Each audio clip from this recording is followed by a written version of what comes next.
It's been a great start to this ride, Pete. Yeah. Yeah. I mean, How long did we start? 2 hours ago? So we arranged to meet at 10 o'clock. I was 5 minutes late because I was already having some issues. So then we just decided to come down the backyard. Basically, I've just put a new rear mech on. Yeah. So one of the springs had gone, so it was just like really flapping around. Thankfully, they had a mech in stock. I've now got a 105 mech on a Ultegra bike, but In the middle of the biggest global parts shortage in the world. 105 is better than a broken Ultegra. I think we're ready to ride now. I think it looks good, man.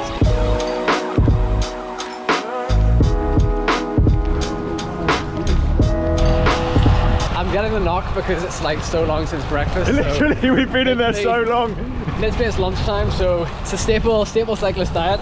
You're on jelly beans today as well, aren't you? The only thing is I've got like grease all over my hands, so You're eating the grease as well. well. You got to get your fats in. It's worked. My mum's gonna hate this. Sorry, mum. So today's ride, a road bike ride with Pete. I haven't been on my road bike for a good few weeks.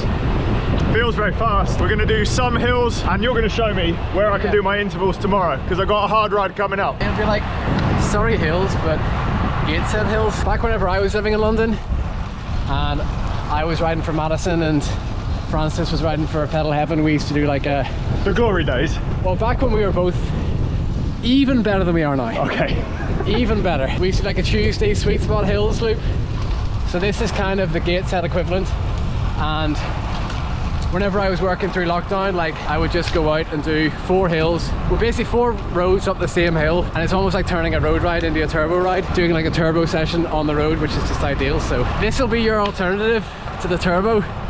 Now that it is actually sunny, you don't need to do all your intervals in the turbo. I love riding these gravelly bits because there's no cars, but there is definitely a higher risk of being killed by a dog. I was out with Tony the other day on the mountain bikes and got attacked by a goose. He was hissing at me. Attacked or just hissed at? Okay, warning. It was warning shots. But this is YouTube, so you have to exaggerate it, Pete. You were verbally abused by a goose. Would you rather click a video that's called I was verbally abused by a goose, or would you rather click a video that's called I got killed by a goose? Clearly the latter. Are you alright? Yeah, my chain's too short.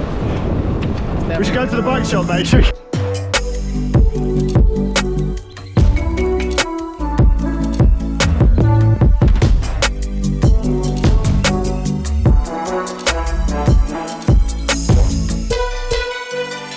This gravel is so smooth, Pete. I'm liking this. This is a lot nicer on your legs, isn't it?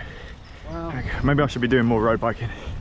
That's what I've been telling you for the last couple of weeks. Well, yeah. I just think riding off road's great. There's just a smoothness about road. Even if you're riding on hills, you can work yourself in a different way, and it's just more kind to your muscles. You have more control as well. A lot more. It's quite difficult really to do. Even some of the easy gravel rides we've done, there's still sections of quite high torque in there. Yeah. Which just, you know, deplete yourself. And so I still do the majority of my stuff. Even if I was training for off-road, I still do a lot of work on road as well. There's also a lot less interruptions, so less gates, less people, less dogs kind of running out in front of you. So if you're out there to do a specific piece of training, maybe road's where it's at. Still hard though. Oh yeah. Like today is not going to be the best example of how to go easy on your legs because we've selected this route, but you know, if you decided to do some specific efforts on this, because it's specific but at the same time there's still variation in like even if you're just training for time trials, yeah, there's still going to be variation in the gradient and the road surface, and you're not just going to be like on erg mode. You know, if you're on something like this, erg mode's great, but you can't just do that. You need to get used to the variation in conditions, variation in road, and also get used to how to go fast, which is sometimes different from just putting out the maximum power possible. Yeah. You know? Well, speed wins races. Exactly. Not power. Exactly.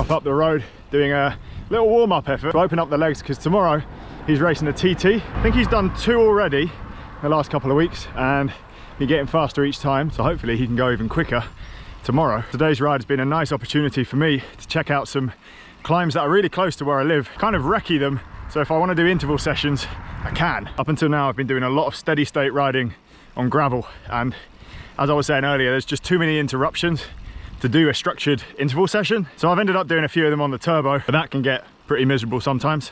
It's nice to do them outside, so perfect opportunity today to learn some new routes, find some steep climbs. A little bit hard, this one. Why am I talking to a GoPro? So this is mine now, isn't it? No. Can we switch back, please? I mean, you're sponsored. Please. You're sponsored, mate. So just tell them someone nicked it and don't put this in the video. I just think, oh, Pete's got a new bike. It's exactly the same as your one. Oh no, you just really like mine. Yeah. Yeah. So You use the custom colour thing on the Wilier website to get it exactly the same. So this is custom. Yeah. I'll just like take a little paintbrush to it and customize it myself. No one will know. It suits you, you know? Yeah. Yeah. I mean, because like that's the bike I race on. Yeah. And it's my 3rd most valuable bike. Like my gravel bike and my winter bike both cost me more than that. Yeah. But the thing I like about it is I don't care if it breaks. I can nail it. That's worth a lot. And It's worth a lot, it really is. Yeah, sure. Well, I forgot how good and fast road cycling was. That was awesome. I think having a little break from riding the road bike has done wonders. Something I've been waiting for has come in the post. Quite a new Italian brand, Sella Repente. Repent. Sent me a new saddle to try on my road bike. I'm going to switch the boost out for this and give it a try. Similar sort of cutout, but slightly longer. And I'll be honest, I'm kind of missing having the nose of the saddle to rest against when you're descending. Inspires quite a lot of confidence. Some bar tape as well. Maybe they saw the video of my falling apart tape in Scotland. Hutchinson Fusion 5s in 30mm. These are like gold dust. Thank you, Hutchinson, for your continued support and all the goodies. Patch kit. CO2 thing that makes your hands cold. Spiky tubeless thing that I don't know how to use. So if I roughly line up the seating areas of these saddles, you can see there's an extra couple of centimetres on the front there. Thinner cutout, but we'll see how it goes.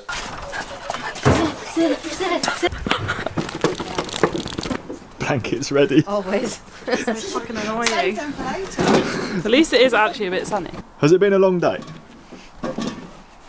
Kind of. I'm alright. Let me tuck you in. The chair's cold. Yeah, go and tuck him in. I don't want you to. Like his neck's Please on the show. Stop doing that. Nice How and tight. embarrassing. Stop doing it. It'd be like a straight jacket. Don't fight I it. don't want to feel like I'm in a straight Fight jacket. it. So here in the UK, you can now have people over in the garden because we're allowed to meet people outside. That's the current restrictions. I think 6 people is the amount you're allowed to meet. 2. Got 2 what? Parathas. 2 parathas. Got some very scientific recovery food today. It was nice to see Lou Gibson. She's actually visiting from down south, doing some work with Attacus, and she's one of the internationals, the women who are doing the Tour de France the day before the men's next year, because they have to wait because of COVID again. She is staying at an Airbnb, so what she's doing is actually fine before anyone comes in the comments. I think most people in the comments just assume people are doing the right thing, which is what they should. No one else's business. Well, no, Louise had a Everyone comment is. saying like, "Oh, you actually stayed in the garden all night," and it's like, yeah, because that's what the law is. What do you think you got the blankets out for? Joking aside, it is very nice to be able to socialise with people. Everything is starting to feel a lot more like real life again. It makes a big difference, doesn't it? Remembering how to have conversations with people again. It's funny because obviously we've moved here and been in the house for about 2 months now, maybe just over, and we basically haven't met our neighbours. The guys next door have been in for a year, and even they don't know a lot of the people that live right close by because everyone's just been keeping to themselves and, you know, COVIDing. That looks really good. I'm going to consume many calories because my easy ride with Pete was not that easy. Yeah, baby!